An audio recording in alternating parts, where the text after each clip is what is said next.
Over the course of the past week, I've worked with my colleagues on the city side, specifically Mr. St. Hilaire and Mr. Balti, on our utilities, which we partner with the city. We've been asked repeatedly to partner with the city on our purchase and acquisition whenever and wherever possible. For the members' edification, for heating oil, which is #2 fuel oil, and as well as for our gasoline, the Board of Education and the City of Danbury are under current contract till the end of the current fuel season. So typically the end of the fuel season will carry us through the month of August. Mr. St. Hilaire and Mr. Balti, along with, I believe, with outside consultants, have analyzed or have put an analysis of a contracted rate for next fiscal year. Continue to monitor the market for next fiscal year. In perspective, heating oil last year, the city and the board incurred a cost of $3.70 per gallon. Under the revised contract, which is in place for the current fiscal year, we moved from $3.70 down to $2.07. So we had a considerable, sizable savings in utilities. On the 207 today, the inflation factor applied for next year's utility is 35%. And I've confirmed that 35% with my colleagues on the city side. They will budget 35% increase in as well. Last year, experienced 370, this year 207. When you apply a 35% increase to the 207, we're at $2.80. 280 is still a sizable reduction to last year's experience of 370 per gallon. So part of the reduction from our preliminary estimates of a week or two ago to tonight's revised estimates are the reductions to the utility accounts going forward, including the 35% next year. Although we are set to budget a 35% increase across the increased value will be significantly below last year's experience rate. Electricity, the city and the Board of Education are under current contract with a contract expiring in October of 2011. So we're covered for all of next fiscal year on electricity. What we are at risk at, market pricing, will occur late summer, August, September, for heating fuel, gasoline, diesel. That is the risk that the Board of Education bears along with the city at this time. But as an offset, again, we are funding it at a 35% increase. My staff assisted me in building a zero-based budget. This will be my 9th or 10th year in building a plan for the Board of Education. Given that we federal stimulus dollars, there is a special accounting requirement, and the tracking changes on a daily basis as to which employees are charged against the federal grants, and it also changes as to the benefits. And it changes because we are required to analyze the numbers on a quarterly basis and report them to the state of Connecticut and to the federal government. Additionally, this year, the Board of Education will receive direct payment of $3.2 million, federal stimulus dollars funneled through the state of Connecticut Department of Education. Most of us, if not all of us, have learned or heard that municipalities are at risk of losing 14% on education cost sharing. The 14% reduction on average in education cost sharing is a revenue shortfall, will be a revenue shortfall for the city of Danbury. The state of Connecticut accepted federal stimulus dollars to the tune of $3.2 million. The payment is a direct payment to the Board of Education. This $3.2 million the city will go without this year. The city funded us at $112 this year. The city will not collect approximately $3.2 million in reimbursement from the state. I've already had a discussion with both Mayor Bowden and with Mr. St. Hilaire, where I have a reserve of $3.2 million as a return to the city. So from a citywide perspective, the city's finances for the current fiscal year, the city will be made whole. We're accounting for special conditions that have passed as a result of the federal stimulus dollars. Next year, we have, we will experience a loss in certain special revenues. $600,000. We're relying heavily on the city this year for a supplemental appropriation of $600,000. We have expenses awaiting the $600,000. Next year, the $600,000 of expenses carry forward for the Board of Education. In the absence of another transfer sale, proceeds from the transfer sale on it, we'll have to build another $600,000 into our budget. So my revised number, 4.8%. What are the major cost factors? Major cost factors, we'll begin with labor. Labor alone represents somewhere between 70 to 75 cents on a dollar. The teacher's contract will cost the board and the city of Danbury approximately $2.4 million. Now the $2.4 million has the 0.75 or 3/4 of a point ramp up in salaries as a result of the negotiated contract for the current year. It's the catch-up provision. We knew that 0.75 of a point would come due next fiscal year. It's not that the teachers will receive an extra 3/4 of a point, not to be interpreted as such, misinterpreted as such. It's that the board deferred the cost out to a later year. That later year will arrive this July 1. With an approximate cost of $2.4 million on our base of $112 million, will require a 2.1% increase. So the first 2.1% appropriation award shall serve as a set-aside to address the largest labor group. The city supplement of $600,000 represents approximately 0.5 percentile point. So we add another 0.5 percentile on top of 2.1, and we're at 2.6. We've negotiated a renewal rate of approximately 8.5% on healthcare. Healthcare is a $20 million line item. The initial renewal rate presented to the board or to cabinet was 13%. I don't know where we would be today discussing 13%, having 13% increase on 20 million. That would amount to $2.6 million alone. We reduced, or have CEDA reduced its initial proposal of 13 to the current rate of approximately 8.5%. Even at 8.5%, it's $1.6 million of new money. And $1.6 million on the current operating budget of $112 million represents about another 1.4% outgoing increase. So we begin to combine the largest cost factors, the cost drivers that the board will experience next fiscal year, for the next fiscal year. 2.1 for the largest labor group, 1.4 for healthcare, we're at 3.5. Another 0.5 because of a loss in one-time revenues, and we're quickly approaching 4%.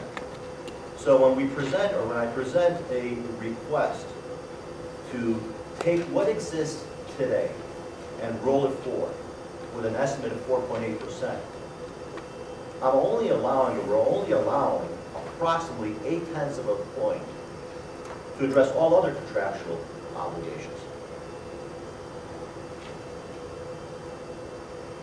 I've only identified the largest cost factors, which represents approximately 4 or 5 of the line items that make up the entire budget.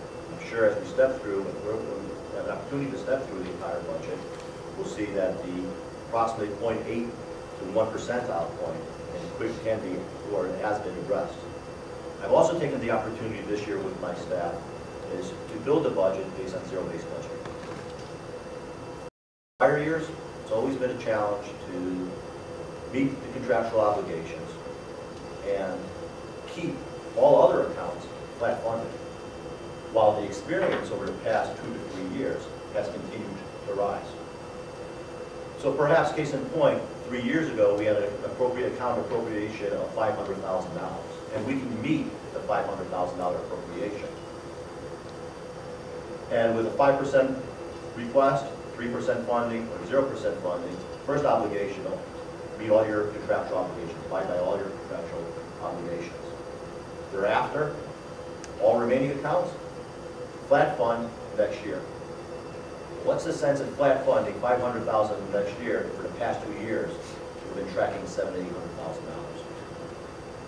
So this year, we've taken the opportunity to build the budget from ground zero, account for every single FTE, every single employee, every single cost that is recorded within our department and also with HR. Mr. Bray's department has done an incredible job this year in accounting for our total FTEs and how our FTEs are distributed around throughout the district. It's been a great assistance in my department in associating an expense to all of the FTEs. We had significant savings this year as a result of the ERIP program. We used some conservative numbers on the average cost savings. We received added savings this year, which afforded the board to hire an additional was 5 teachers for the current year because of the conservative numbers that were built into the budget versus the actual experience, additional cost savings. In total, after revising the numbers, my revised estimate, as it stands today, is approximately 4.8%. Dr. Sal had asked that I then target a 3.8% budget as a proposal and identify which of the initially proposed reductions would remain. And that was the task on hand for Cabinet, which we spent many hours, several hours today alone in identifying which of the initially proposed reductions could we absorb into the budget based on the revised cost estimates for next fiscal year. Again, this year, we had significant savings, or we will have significant savings in our utilities. Is it found money, lack of a better term? No, it's not. Because this year, we operate with many, many accounts that are severely underfunded. And during the year, I go before the board, and I ask the board for mid-year transfers. The zero-based budgeting should mitigate, or at least minimize, the number of times and the number of events that will occur next fiscal year as budget transfers before the board. We will have numerous this year. Easily dozens of requests will come before the board over the course of the 12 months.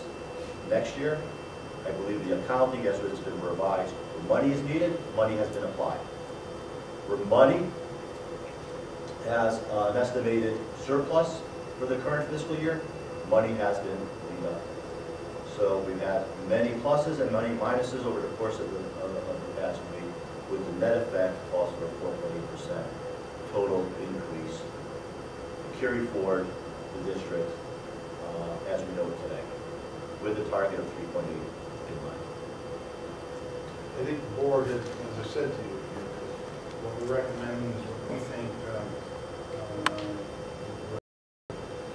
would assist us with our mission. As you know, when we started this thing, we had about 20 individuals, administrators, building principals, others to sit in with us to look at the scope of the impact. And I think this budget here, this proposal to you that you should consider, does put us in, I think, a fiscally responsible position. All we can do it for our programs, and really help the teachers and the youngsters in the district. At the elementary level, I'm looking at restructuring still the elementary gifted and talented program. You see the savings there. We've had interns here for about 15 years. They assist with our in substitute teaching, and they also work in our literacy program. I've reduced those down to zero, so that's a $150,000 savings for this year. And at the elementary school, we think with the class sizes, we may be able to reduce by 2 teachers. So the elementary cuts that I recommend would be 2 classroom teachers, the intern program, which is really beyond elementary. It's early Ks, and restructuring of the gifted and talented. And that's it.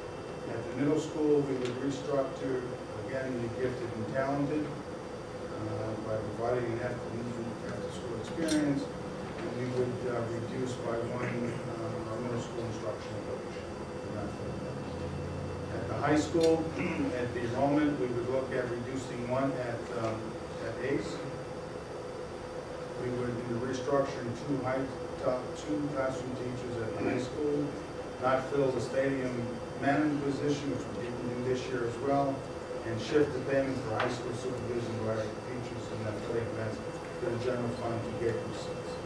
District level, eliminate the .4 district counseling administrator. We would not fill one position, custodial position, supervising position. We would not be providing $100,000 to Even Start. Grant would be doing that. We'd try to move the salary into a grant of one secretary, $55,000, and then reduce professional development at $55,000. And at this point, at 3.8, we'd be able to take the rest of the district and move it towards with these reductions here. Before I go on, Bill, any comments about this? See what we talk about. Do you have any comments about the reductions? The only comment I think that needs to be shared with the board, because we've gone over much of this before, is there's always a concern about reducing teachers regarding an issue such as class size. And if the board remembers, we used to have roughly 20 from kindergarten, first grade to second grade. This year we moved to K2 to 22 and grades 2 through 5 up to 25. We monitor these daily, actually hourly. We're changing that rapidly as kids were coming in, kids were leaving. And for the most part, we feel pretty good about the balance we were able to create. It was challenging to have 5 teachers when all was said and done. We still have some kindergarten classes that are low. We look at this as a gift. It's a good thing to do, but in very difficult economic times, that's why we consider something like this. It's not something that it's desirable by any means, but it's something that is professionally responsible when you have a very challenging economic climate. With that exception, the other programs I think are pretty self-explanatory. Now, one of the things that we're commissioning to have our transportation routes evaluated. There's a company that does that. They've been out for a week in some kind of what do they say? We're training. Training. So we're trying to get them to look at that and look at. This has been conversation about, particularly with the magnet schools now that we have and all that. Is a way of before we even do some of this, and look at that. So we got that going. We spent a lot of time with, and I don't think it's going to pay off now. Education will pay off because I think it'll be much more powerful for us. But the open source software and looking at textbooks and support at the middle and high school. We have about 300,000 in there. It's really not enough. We've been cycling textbooks, but really the use of textbooks has changed to open source online in-time information for youngsters and something that really can create great connections and content for teachers. So we're going to start experimenting with that. And at some point there'll be a reshift. I don't know if there's anything else that we're looking at other than that. The open source has come up a number of times at the board level, and one of the council members, Mr. Rotella, has offered that as an option repeatedly. Our infrastructure has not been able to sustain that with any degree of stability. Shortly, the board will hear from the tech team, on the 27th actually, for our plans to continue moving forward with the installation of fiber as part of our backbone infrastructure. We've completed all the district schools and sites with the exception of 9.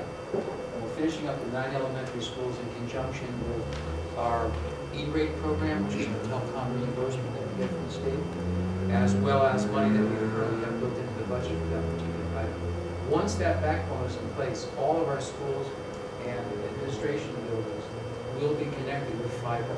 That will then give us the stability to be able to run open source software, which has gotten far better over the years than it was a number of years ago. What does that mean? We'll be getting out of the textbook business. We'll be going to online cloud computing, as they call it. These are virtual textbooks, and they're free. They're open source. And we've started to do some analysis already of the textbooks that are out there online, and they are as superior as any of the hard copy ones. So it makes no sense anymore to continue to buy textbooks. We have $300,000 allocated for that. We could triple that and still not have enough money if we wanted to give every child a book. This way, every child will be able to have a book instantaneously in any area.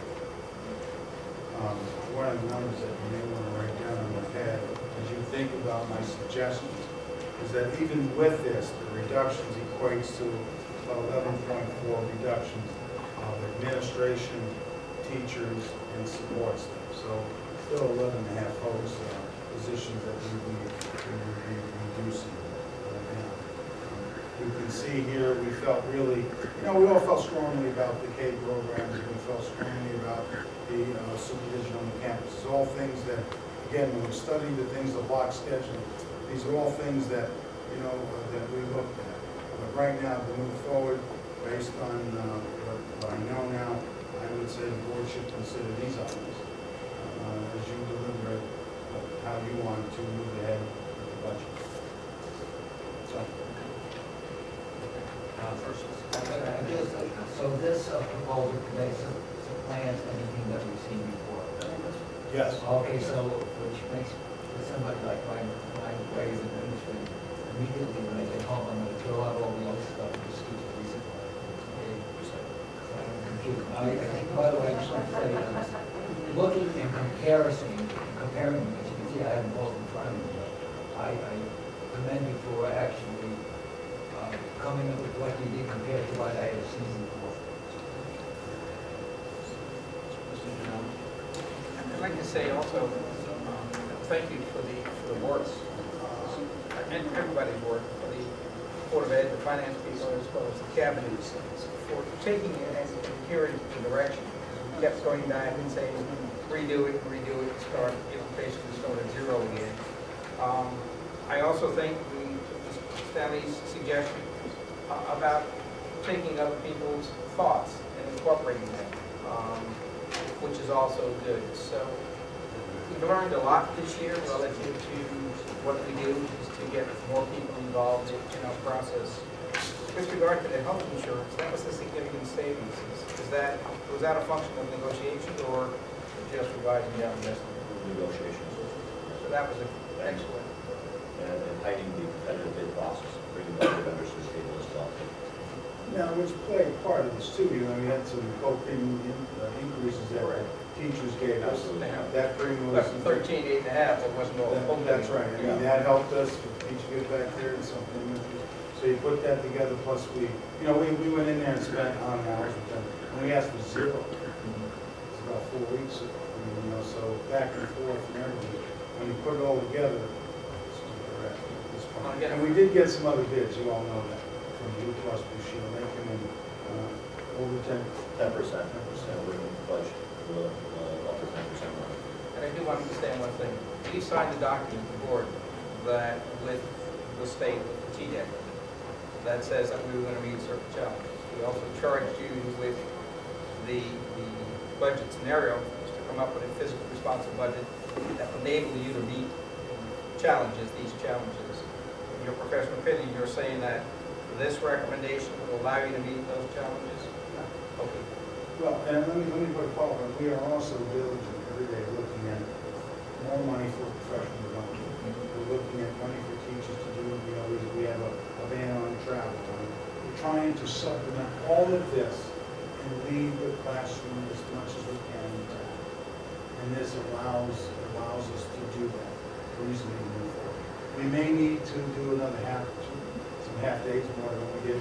We may still have to do that too, because people can't go out and then bring in. Much more economic to do that. That'll be somewhat really convenient for parents. But, we may have to do that just to get through this. But the answer to that with some modification is. And also, to last year, when we cut this $6.5 or $7 million, I like to use Dr. Glass's philosophy or a statement, that have brought us down to bare bones. And so what we're doing really here is trying to keep somewhat afloat, sort of bobbing up and down. We're not really moving ahead in terms of saying this we can do more, but we're just trying to do the best with the financial situation and provide an education, a good education.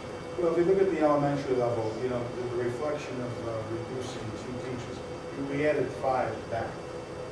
You know, so it's not based on measure. These are actual numbers. So the 2 that were, you know, we added 3 since the board added 3, remember in August, I'm sorry, added 5.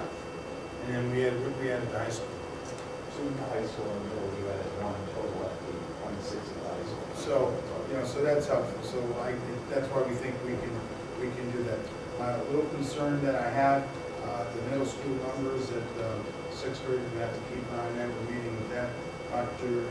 Beluski's meeting with his restructuring team. In fact, they're meeting tomorrow night to look at, you know, we do know we're going to have some space in the district for the classrooms because we have Head Start moving out, 14 to 16 classrooms. What does that mean? So he's looking at different parts of the city to see if we have to make some adjustments there. So we have that going on. We've done this study.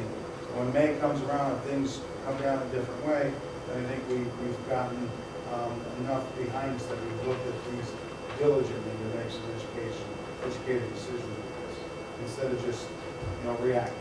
Right. So I think it provides us the framework we need. I think we also might consider that, I think we're obligated to look at the worst case scenario, and that worst case scenario would be flat funding. And I think before we go to the board meeting, whatever it is next week, Wednesday. week after, is that we should have another quick meeting where you present to us conceptually as to what it takes us down to get to 0, so that in the event we are 0 funding, that again, we at least have a plan as we're going to get. I know that I hope it doesn't happen. On the other hand, based on the memos that we've seen from the city, the mayor has asked his departments to at least be at 0 or less, and I think we need a plan to at least address that as an alternate fund. Do you agree, Mike?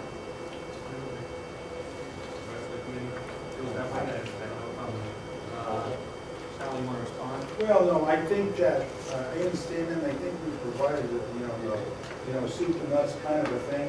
And I think when people see these, the understanding is that, you know, these things are a fait accompli. They're not. And that's why I just think we need to be careful with how we approach that part. That's I could understand that, but still I think from us as a board, we need a complete picture. There may be something between, there could be something conceivably between what we're doing at the next board meeting, looking at the 3.8 and looking at how the time comes for, if it ever comes, hopefully not for the 0, things change within the scenario to get down to the 0, but I think we need at least something a little bit more formal now to address it from this down to 0. But that was part of the initial assignment in the very beginning. Of course, we focused on what it's going to take us to drive to move us, to basically move us ahead. Mr. Stonefall. Mr. Fazio, can I ask the administration, what is the exact increase from last year to this year and the amount of money that we know, the actual dollar amount? Approximately at the 3.8 If we get mark, 4.8. 3.8 is approximately Actually, $4.2 million cash. my understanding that one was 4.8. 4.2, and to Mr. Jelly, in the summary form to address what would it take to bring the current 3.8 down to 0. On top of the $1.1 million of cuts that are before you this evening, it would require an additional $4.2 million in the cuts to bring the 3.8 down to 0. That's what it's. Before us this evening, we have $1 million worth of cuts on the table. If you bring the 3.8 down to 0, would require an additional $4.2 million. So I take that, Mr. Fazio, if I may, this is our budget comes to the committees and your recommendation that was sent to this committee to look over. That's right. I'm sorry. That's why I think since we, I'm sorry, I didn't interrupt. That's where I think since we've pretty much got to this point here, and with a tremendous amount of hard work, it come up with something that you've given us is basically the final product. From there, then we could be down to the other scenario and the other exercise. We do need to evaluate, I think, or to look at what some of those scenarios are and evaluate them. I think they're critical, and again, we don't know what's going to happen in terms of what's going to be given to us, so we just have to protect ourselves. Other members of the committee, first time? I'm going to ask you a question. Absolutely. When I looked at the proposal that was brought to us tonight, my question would be, would it take additional work to see in the custom community? And I would like to have some type of list of the program that's going to be intact. In those spots where someone is not going to be. We can look at it, we be talking about the cuts that are here. And you're recommending to the board, but I would like to see a full scope of all the programs that we've done, which has come to remain intact.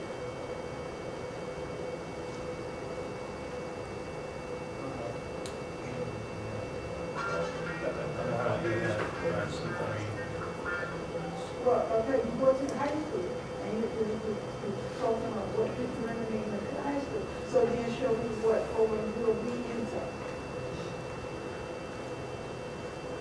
I'm trying to comply, but I'm trying to understand. Okay, maybe we I have, can talk yeah, about that, if, okay? right. We can do that.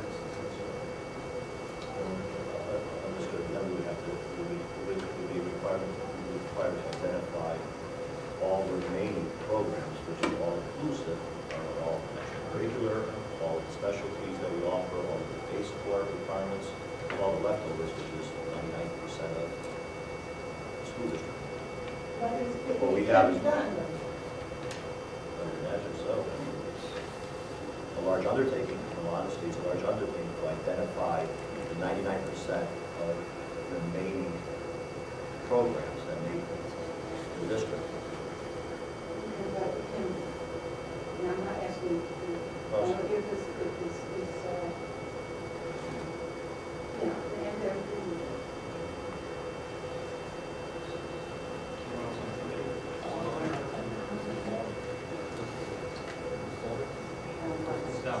And this is, I just want to ask you, what you said, when this is, we're actually paying 1% of our, I'm looking at a cut of $1 million on a base budget of 112, So it's 1%. approximately 0.8% rounded numbers. okay, so our funds are about 1%. I mean, that's basically what I'm trying to get at.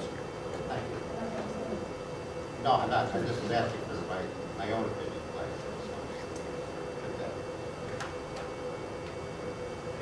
Members around the table, anybody on the council like to comment?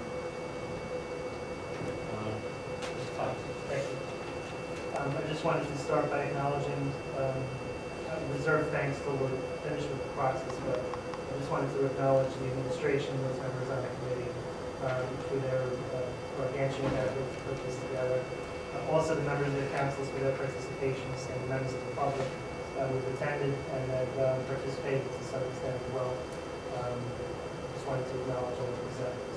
One concern that I have, you mentioned earlier about $3.2 million of stimulus dollars, Mr. Longo.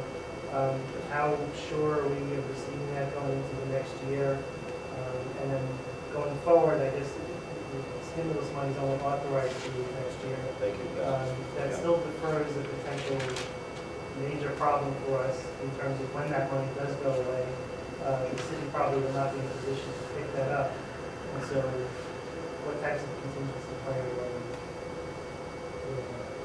I book a receivable when I have an award letter in hand. I have little tolerance for what-if scenarios when it comes to program cuts, which affects people's lives, positions, or students on a repeat of stimulus dollars going forward. Unless I have an award letter in hand, I will not apply a credit to the budget. Having said that, $3.2 million this year is a one-time credit. It's an accounting net effect, given that the city of Danbury funds us at the current level of $112 million. Now, is the full $112 million on the taxpayers of Danbury? It is not. The city, on an annual basis, receives approximately $20 million in reimbursements from the state. So it would be fair to remove $20 million off of the 112 mark, and the larger burden, or the majority burden, is on the city of Danbury taxpayers. For the current fiscal year, the state proposed, threatened to reduce municipalities on average 15% of their state reimbursement. We work with round numbers, $3 million, I mean the $20 million, excuse me, at the 15% mark, there's the $3 million. The city this year will receive approximately 16.8 against its book revenue of $20 million. Well, how can the city afford then to maintain us this year at the 112? It had an early estimate of the full $20 million from reimbursement receivables from the state. Has been reduced. $3 million this year will be paid as a direct payment to the Board of Education. And so I'll have $112 million in city appropriation, and now an additional $3 million. We will not operate this year at $115 million. I do not have expenses totaling $150 million. I've already had conversations again with both the mayor and Mr. St. Hilaire. We will expend this year up to the $109 million mark of city funds. The remaining $3 million I will charge against the grant. Next year, the full $112 million of current expenses I've carried forward into next year in the absence of any repeat funding. So the $3 million is built into next year's budget, not as a receivable, but as an expense carried forward this year. So it's an accounting where the net effect will be zero for the current year, but it is unlike a supplemental appropriation where the expense of $600,000 exists today. Expense carries forward next year. However, next year we have a loss or a repeat, per se, of $600,000. So for certain funds, as identified, the $600,000 supplemental appropriation, here are dollars that we know that expenses will carry forward. The dollars will not recur or repeat next year, have all been accounted in my budget. There aren't any soft numbers here as far as receivables are concerned. Again, I've only booked receivables based on actual workers. So that represents a shift to taxpayer dollars to the ARA funds, which you're not anticipating to repeat Yes. next year. Yes. Yes. If I may, to the chair, to Mr. Bray, if I may, Mr. President. These are people that we're talking about. How many people are we going to be eliminating? And 11 people, is that what I understand? Some of these people aren't even on our books or not, so the remainder will be notified, or we're doing this through attrition? No, and attrition, there is some attrition process. We don't expect a large number of retirements as we hear last year. That small number is built into what we have This is here. not a very large number. A lot of these positions aren't filled already. That's correct. The middle school instructional coach position is not filled. The stadium manager position is not filled. The ACE teacher is a position. The two Danbury High School classroom teachers are positions, they're people in positions. The two elementary school people are also in position. Altogether, that is 5. The difference between the other document, thank you, the two gifted teachers, 3, we have 2 in the middle and 1 for Alice Craig, correct? So some of that will be done through attrition. We're going to have a few retirements. There always will be a few. I've gone out on a limb and said 7. I've had 1 so far, right? Well, actually, have a concern. But a lot of these positions are positions that are empty, as you pointed out. Further, some of the brainstorming ideas we had last time, when we thought we had a more severe cut, we were going to have to make it. Because of these changes in the work that Elliot has done here, there's 20.5 people who under this proposal will not be long. So the relatively small number of actual people that would go under this, I think might just be up to attrition, but I can't honestly. To follow back on Mr. Kelly, this, if passes, this committee passes the board, it's probably the best case scenario that we're gonna get, and personally, I don't know. But hopefully we don't have to go back, I want to reiterate, we have to make a move, we'll talk about it.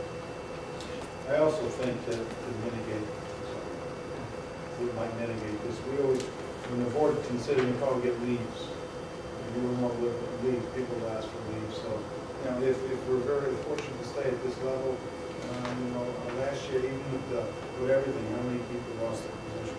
Well, reduction 35 point. Right, including teacher and non-teacher positions, it was 35 positions, but only 2 people actually got laid off. You know, so, you know, we're very mindful of that and careful, but, you know, things happen. You know, we'll probably get some things on this at your board meeting, if people ask for these.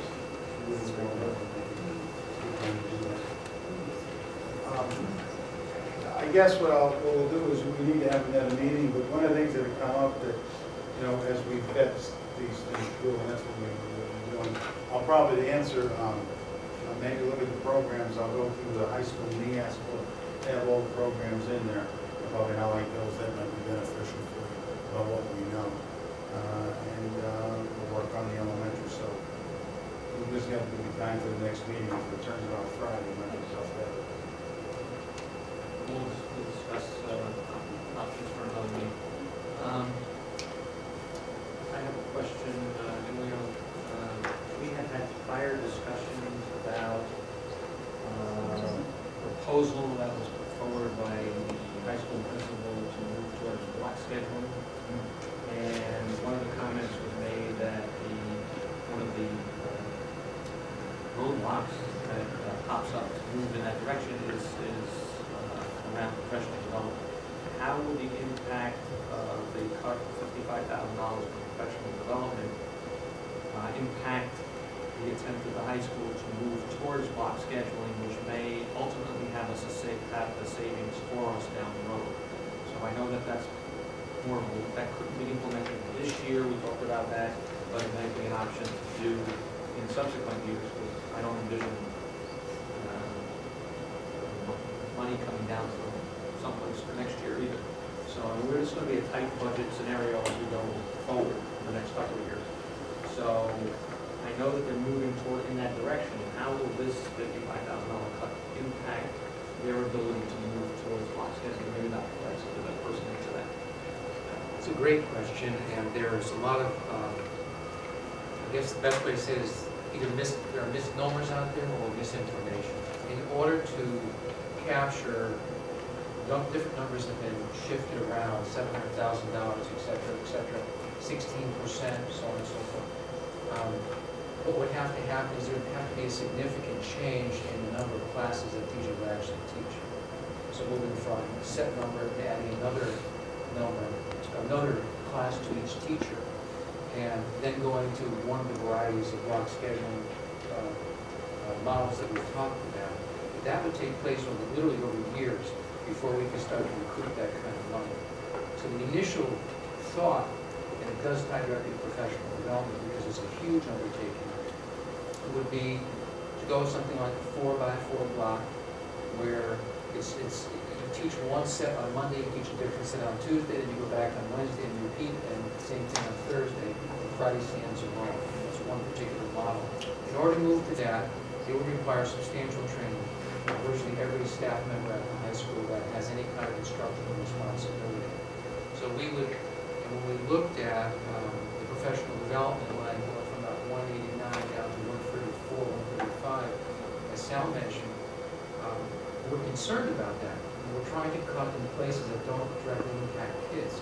So we're very concerned about that. But what we would end up doing if that does come to fruition, that particular cut, we would skew the professional development approach, put some money aside to drive that initiative, probably somewhere around like a freshman experience, and start with that and phase in as the kids move through the grade levels. And then possibly go to additional half-days, which, as Sal said, the parents don't like that because it causes childcare problems and things like that. But we'd probably go to additional half-days, and it could be one a month. I don't want to speculate, but it could be something like one a month. Some districts have gone to one every other week, and there are a few that were actually every Wednesday was a half-day, and it was for professional development. So we could look at one of those options as being the least onerous, and that would give us the most mileage in terms of actual changing teachers' professional capabilities to do something like embrace something as enormous as Wednesday. I think everyone recognizes that as we go forward with these budgets, there's going to be a degree of inconvenience pushed out to the community, but when we weigh a degree of inconvenience against tax increases that they can't afford to pay, or reducing services in the classroom that no one wants to see, I tend to fall on the side of a degree of inconvenience. So, and I think many of my colleagues share that viewpoint. I think the message I've been hearing, and I know Mr. Snelly was hearing prior to me assuming the chair of this committee, was that we need to stay out of the classroom at all possible costs. And these are different times, and we're being asked to do more with less in everything we do, whether it be in industry, whether it be on the city side, whether it be on the Board of Ed side. And some parents may be inconvenienced. It might be the way it goes. And, you know, the thing that pushes back the most to us is not only for time for students in class, and that's the thing I don't like about the police, but we don't have the capability of training our teachers extra days. You know, we went through this will allow us to get the time. And then the money we're talking about, a lot of this is our own folks doing work in the area of delivering instruction. And the stuff that we're doing in curriculum with the open source, how to use your time differently. So I think we can do it, but the board's going to have to support the extra athletes. There's no doubt about that. And then I have to broke the schools that impacts their schools. So I need to talk to all of them in the private schools. So that's good. The thing that's been a little confusing, I think you're going to get some questions about, and I think we need to understand, is that when you go to a block schedule, the teacher's going to teach an extra period. So when we were talking in the brainstorm, and Dr. Rossi was there as well, if I went to block, you could say, what did we say, 7 teachers, or something like that, 10 teachers? Yeah, and the number 700,000 came up. Well, you know, in terms of the way they do business out west, the way we do business, in a 4x4, which means you teach 4 and 4, over the course of the year, you teach 1 extra course. That extra course in Connecticut costs money. And they didn't have the same situation in Arizona in terms of when you go to an AP schedule, you simply take a normal day, and that's what some of the districts have here. It's an 8-period day, it's over 2 days. I teach 5, but I do it in 2 days. 4x4 says I'm teaching 4 one day and 4 another day. The essence is an extra period.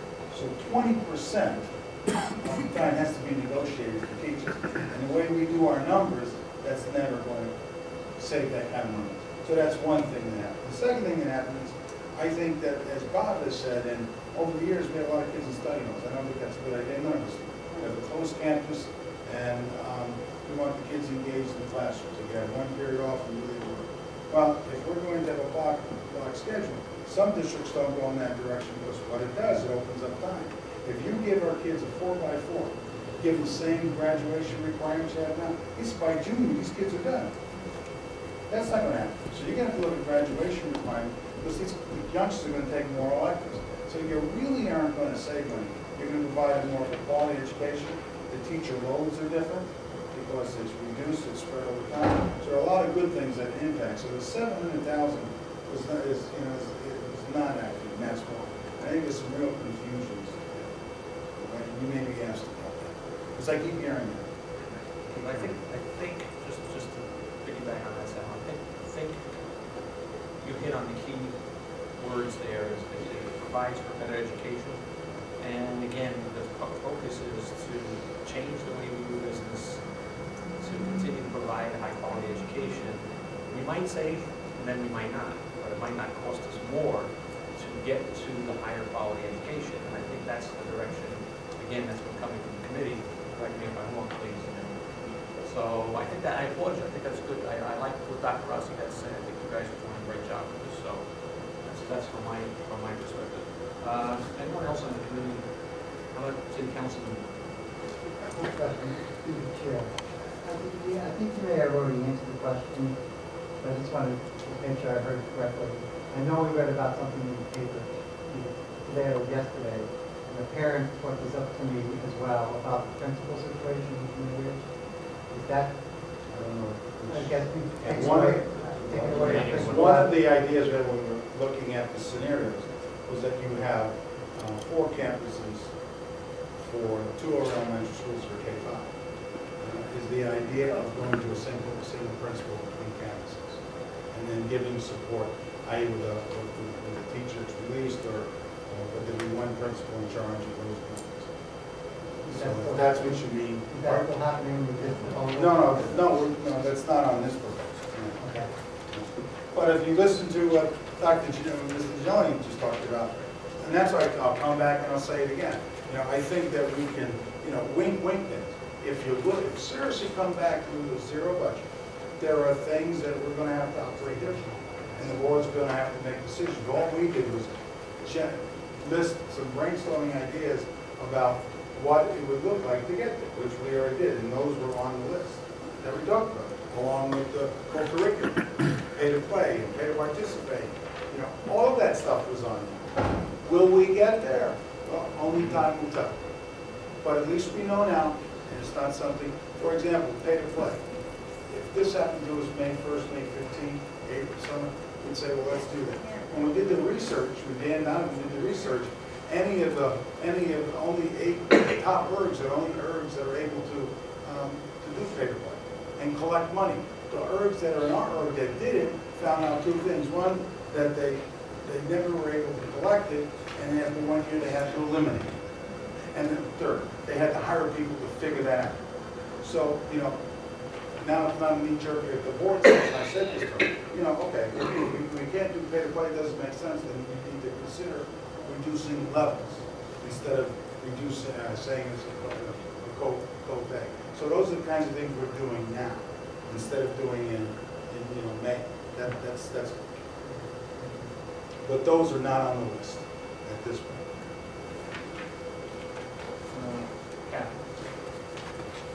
Dr. Pascarello, I just want to say thank you to you and your team. I think what we asked you to do was to eliminate or soften the blow across the entire district. And we also asked you to look at every single level, and you did. I mean, you're still eliminating 2 classroom teachers at the elementary level, which hurts. But I think that you did it fairly, and I just want to commend him and his team for at least doing it fairly. Thank you, Mr. What are you looking for, Seth? Are you looking for us to, what are we supposed to do?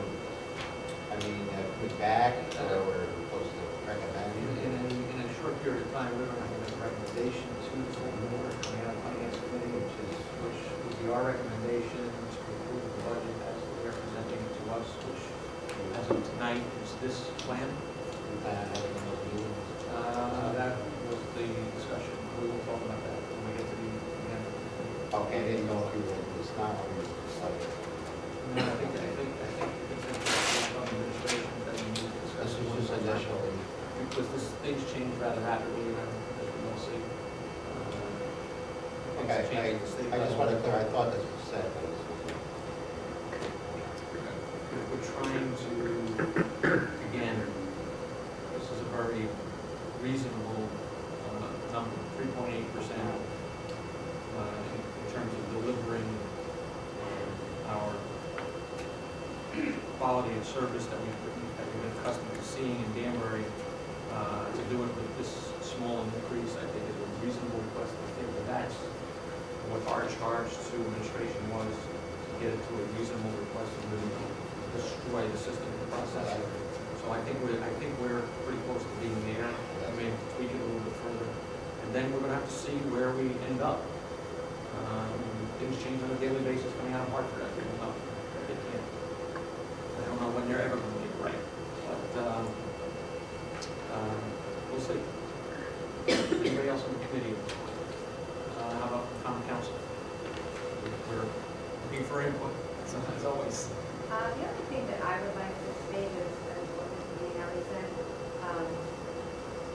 he gave us, bare bones, and I would love to see, not that I would love to see, but I would like to really see what kind of, or what, I mean, I have some of the information, but when it's presented to the city, I'd like to see what the cuts would be at 0%.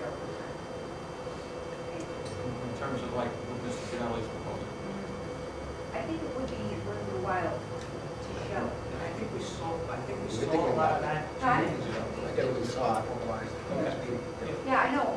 So you saw how copies of what? I saw it, Okay. but I think we need to, I mean, there's only 3 of us here tonight. No, yeah, no, the I whole, think it would be advantageous to help you to do that. and I think that's why, again, that's why we wanted our second meeting, so we can get And that I on would the really table. hope more council people will be here tonight. You're busy. Yeah, that was the purpose of the second meeting, is to refine this between now and then, to any other changes here, and then make a presentation to us in the worst case, so that we can show what we're going to go through and vote on, but yet we have an alternate plan if it's different. I think your point is well taken. I think any of those things remain on the table as long as there's a degree of uncertainty I think we as to should what's coming. So yes, I agree with that. see it side by side. Absolutely. This is bare bones, this is the devastation. Good word. I hate to say it. And again, all those things, all those things have to remain on the table because we don't know. No one's got a crystal ball. No one knows what the state is going to do. I don't think they know. Okay. Keith, do you have anything? No, I'm good. Let's discuss. Like I just wanted to say, Ben, that what you brought up, of course, obviously would be as you go down to a 0 or more, and all those things are on the table again, which I think you realize, so, like I said, I put a big X on my sheet, but I guess I won't vote for it. And like I said again, I've been at the meetings, we have a couple others that have been here, I've heard it, I need everyone else. I want everyone else. Yeah. I would just like to agree with Colleen. I think for the council, it'd be really good to see what the zero's gonna look like.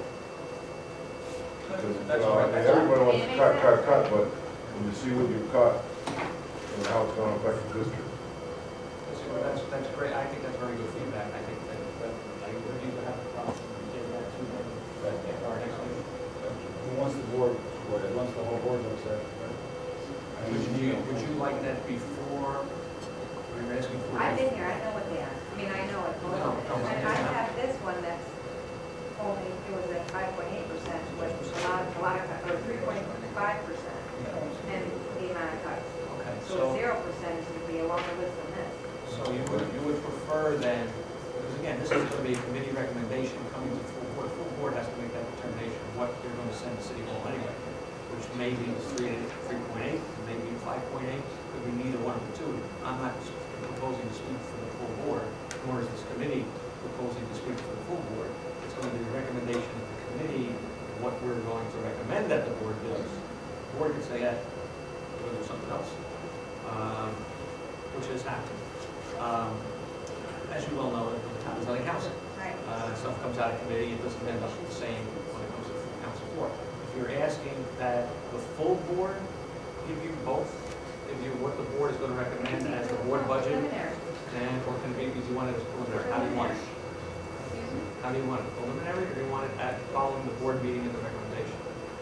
Well, I think you're going to have, you're going to have to go to the city and ask for what you're going to have a final say. You're going to make your own decision. But I'd like to see before you make the final decision. What did, I would think the final, at a 0% what it is. What we have. Does that make sense? Okay. I think what, Understand what I'm saying?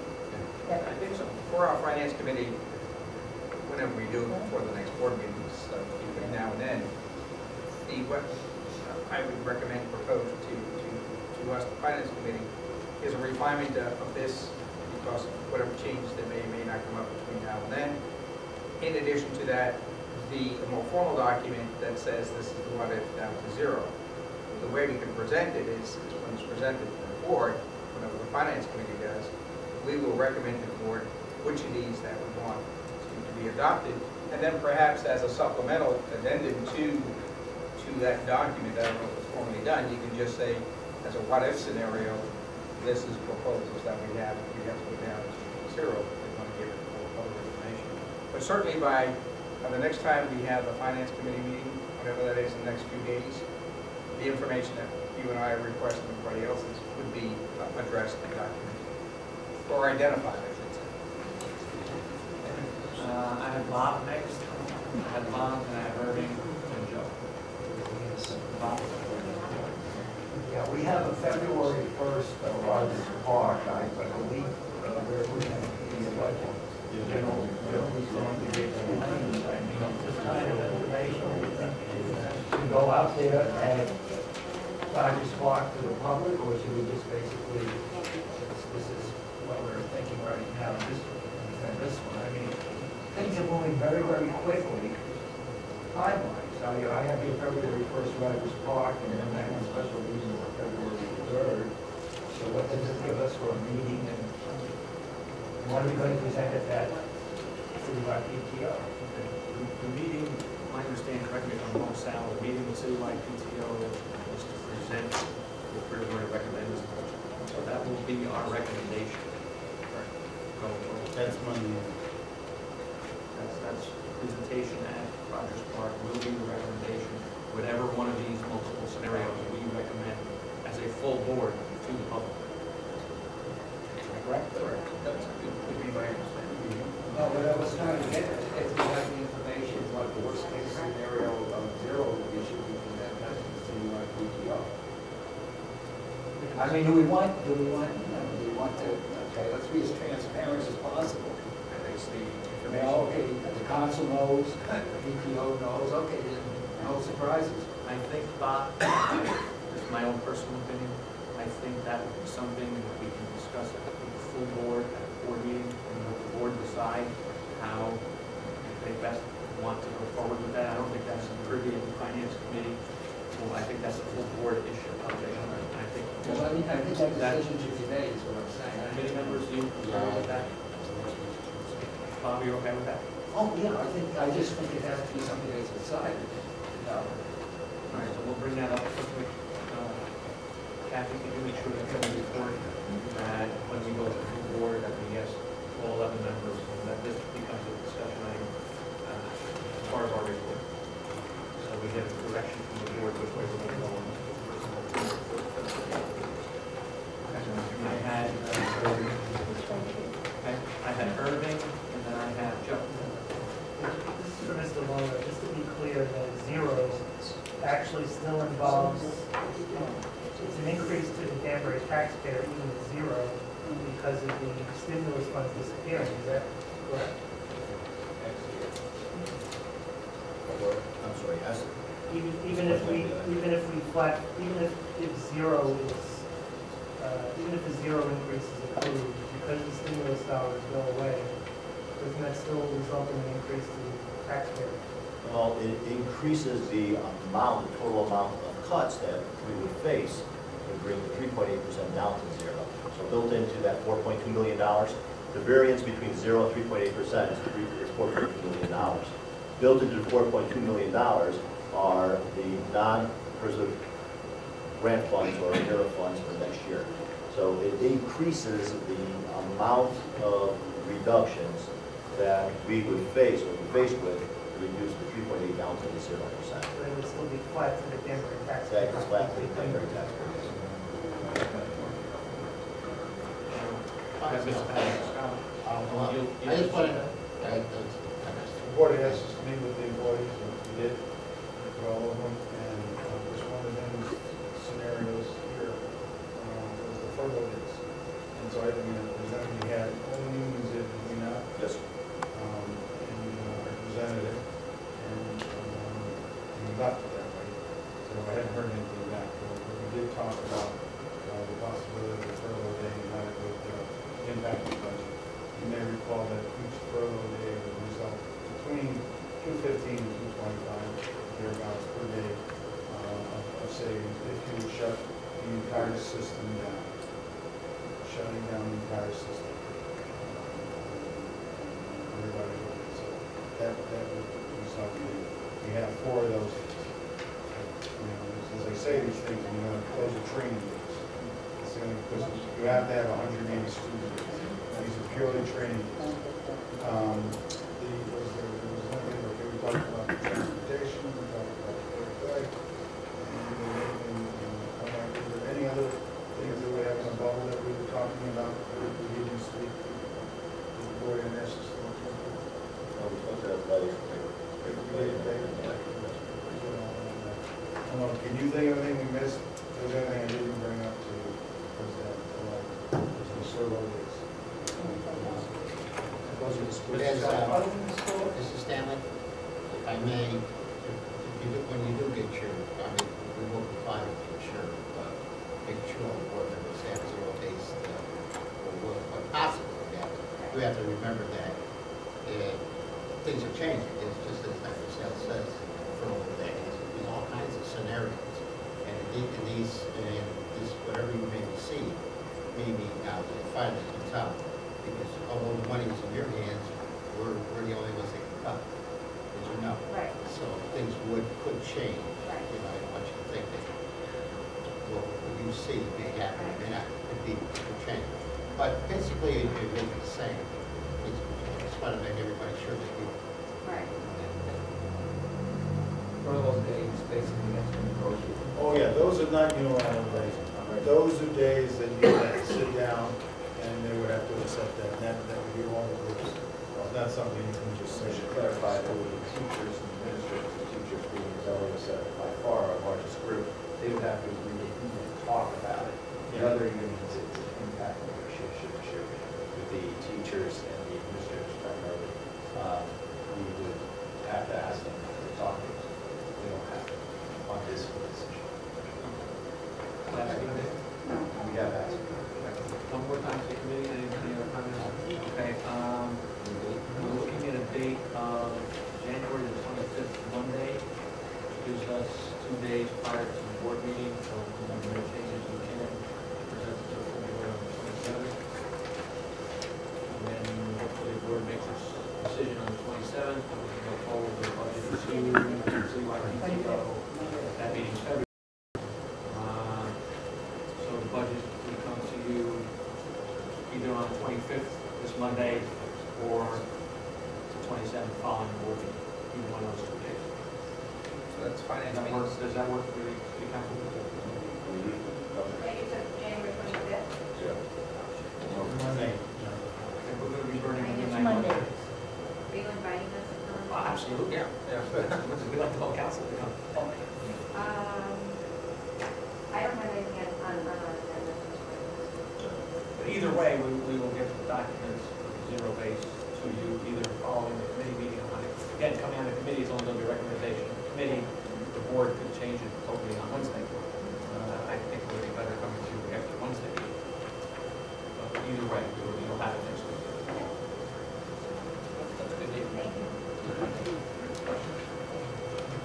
Board, committee agreement, right, this absolutely, I mean, it's not my decision, it's the committee's, but the committee's decision is the committee in agreement with what I just said to the council. Oh, yes, I think it's, feeling of the board that we really think things are much better when we have the council members here. That the more information that everybody knows, the better things are going to turn out at the end. So I thank you for coming too, and, I think that whenever we can, we should thank you. Any other business before we move on? Okay, so we're set for a meeting on Monday night at 7 p.m. Here. Any motion to adjourn? Second. All those in favor, signify by saying aye. Aye. Opposed, the meeting adjourned.